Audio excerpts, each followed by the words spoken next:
Severe Tropical Cyclone Kirrily, it's now been named, has been upgraded now to a Category 3 system. 120 schools in North Queensland were closed today. Flights are cancelled, so that's going to hammer the tourism industry in that great part of Australia. Residents are now racing to fill sandbags.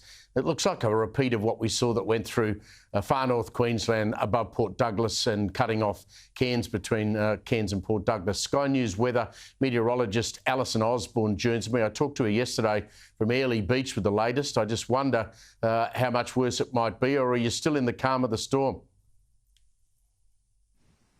Definitely seeing gale force winds still across the Whitsunday Islands, Pricey. So still howling here, but the heavier rain from this morning and the damaging winds of over 115 kilometres per hour certainly easing back after the early hours. That said, wave heights out to sea are the main real issue with tourism operators and also transfers between the Whitsunday coast and those islands. So tourism operators suspended for the entire weekend in some cases, and in the case of resort transfers between Hamilton Island, Hayman Island and Shute Harbour, they're suspended today. Decision will be made tomorrow. So effectively, the warning was for the islands to prepare for isolation. They're certainly isolated, even though conditions improve here. The main threat now very much shifts to the north of Bowen. So more than 300 kilometres away from Airlie Beach, we're expecting landfall after 9 o'clock tonight, close to Townsville as a Category 3 storm.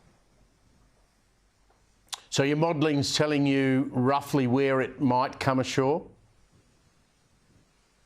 Yeah, so at this stage, there's still a little bit of spread. At this stage, in the vicinity of Townsville, likely further north, potentially a slightly more northerly track, Pricey. So what that means is localised destructive wind gusts of over 165 kilometres per hour are now a threat from air down to Bowen and then north towards Innisfail. So out from Townsville, it's quite a broad area expecting those level of winds. Now, I'll note that those winds are strong enough to rip tiles off roofs. It's also strong enough to bring down power lines and whole trees. So it is quite a dangerous weather event that is occurring, and the impacts are likely to continue well into tonight as that system remains a tropical cyclone, pushes inland.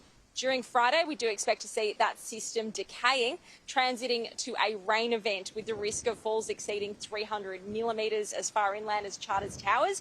So what that will do, of course, is lead to the threat of life-threatening flash flooding and then river rises, which can, of course, cause further disruption and water contamination. So definitely a slow escalation of this event. Many residents of Townsville having quite a few days to prepare, but the advice from emergency services now is to finalise your preparations and seek shelter, and that does include the Townsville local government area, the Burdekin region, also Hitchinbrook and Magnetic Island.